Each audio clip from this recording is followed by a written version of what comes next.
చూద్దాం రండి. అబ్రహాం ఆశీర్వదించబడటానికి మరొక కారణం ఆదికాండం 18వ అధ్యాయం. ఆదికాండం 18వ అధ్యాయం మొదటి వచనం దగ్గరికి రండి.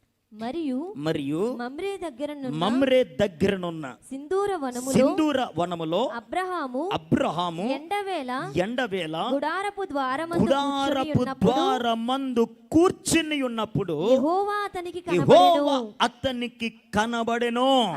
వినండి జాగ్రత్తగా. అబ్రహాం ఎక్కడ కూర్చున్నాడు అనంటే గుడారపు ద్వారమందు కూర్చున్నాడు. అబ్రహాము కూర్చున్న స్థలం గుడారపు ద్వారం. గుడారం అంటే మన భాషలో మనకు అర్థమవుతున్న మాటలో ఇల్లు. మన ఇంటికి ద్వారం ఎక్కడ ఎట్టుకుంటాం? ఈ మోరంపూడి ఉంది. మోరంపూడిలో ఒకవేళ నీకు ఇల్లు ఉందనుకో, నువ్వు బయటికి వస్తూ లోపలికి వెళ్తున్నప్పుడు ఆ ద్వారం 10 ఇల్లులు దాటెట్టుకోవగా నీ ఇంటికి ద్వారం. నీ ఇంటికి ద్వారం ఏం చేస్తావనంటే నీ ఇంటికి 4 గోడలకు ఆనుకొనే ఏం చేస్తావు? ద్వారాన్ని పెట్టుకుంటావు. అబ్రహాము దగ్గరికి దేవుడు వచ్చినప్పుడు అబ్రహాం ఎక్కడున్నాడు అంటే ఎక్కడున్నాడు? గుడారపు ద్వారం దగ్గర కూర్చుని ఉన్నాడు.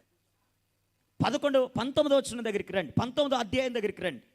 19వ అధ్యాయం అక్కడ ఒక మాట మొదటి వచనం చదవండి. ఆ సాయంకాలమందు ఆ ఇద్దరు దేవదూతలు సొదొమ చేరినప్పటికీ లోతు సొదొమ గవిని యొద్ద కూర్చుని నేను. ఇద్దరి దగ్గరికి దేవుడు వెళ్ళినప్పుడు అబ్రహాము కూర్చునే స్థలం గుడారపు ద్వారం. లోతు యొక్క కూర్చునే స్థలం సొదొమ గవిని. మన భాషలో చెప్పుకుంటే అది ఒక గ్రామపీఠం. ఇంటికి దూరంగా కూర్చునేది లోతు అయితే ఇంటికి దగ్గరగా ద్వారానికి దగ్గరగా కూర్చునేది అబ్రహాం. ఒక మాటలో చెప్పాలి అంటే అబ్రహాం ఇంటిలోనికి ఎవరు వెళుతున్నారో అబ్రహాముకు తెలుస్తుంది. అబ్రహాం ఇంటిలో నుండి ఎవరు వస్తున్నారో అబ్రహాముకు తెలుస్తూ ఉంది. అబ్రహాం ఇంటిలో ఏమి జరుగుతూ ఉన్నాయో అబ్రహాముకు తెలుస్తూ ఉంది.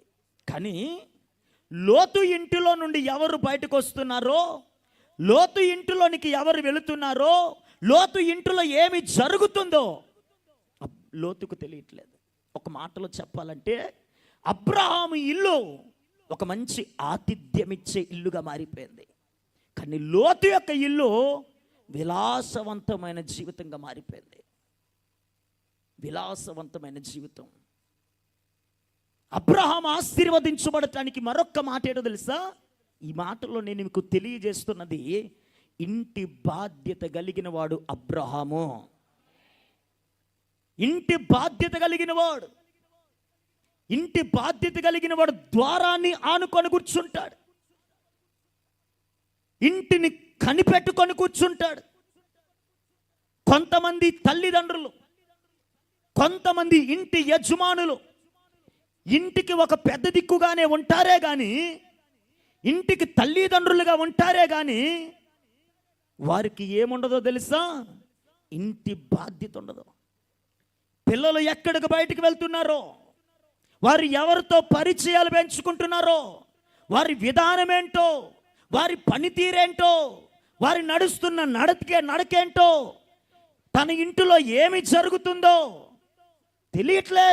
అంటే ఉన్నది పేరుకు ఇంటి యజమానురాలు అంతే తప్ప ఇంటి బాధ్యత లేకుండా వ్యవహరిస్తున్న వారు చాలామంది ఉన్నారు.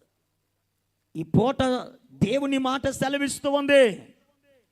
అబ్రహాం ఆశీర్వదించబడటానికి అబ్రహాం ఏమై ఉన్నాడు అనంటే ఇంటి బాధ్యత కలిగిన వాడై ఉన్నాడు.